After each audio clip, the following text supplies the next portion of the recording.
عورت میں ایک کمزوری ہے جس کا علاج تحمل ہے۔ اسے رنج نہ دینا چاہیے بلکہ اس کا رنج سہنا چاہیے۔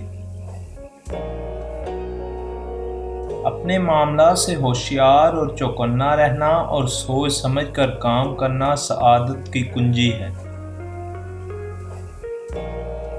حاسد اس شخص کی طرح ہے جو اپنے دشمن کو پتھر مارنے کے لیے پتھر پھینکے، لیکن وہ پتھر دشمن کو لگنے کی بجائے اسی کی طرف مجروح کر دے اور دشمن اسے دیکھ دیکھ کر ہنسے۔ جس کا لباس باریک اور ہلکا ہو گیا اس کا دین بھی ضعیف ہوگا۔ ظالم کے مرنے سے ملول ہونا ظلم میں شامل ہونا ہے۔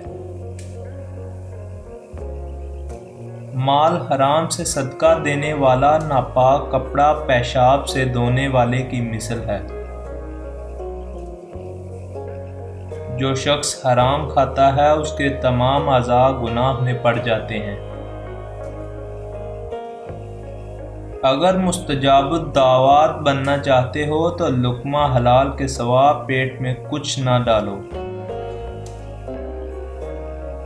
اگر تو اس قدر نماز پڑھے کہ پشت خم ہو جائے اور اس قدر روزے رکھے کہ بدن حلال بن جائے، ہرگز فائدہ نہ پائے گا تا وقت یہ کہ مال حرام سے پرہیز نہ کرے گا۔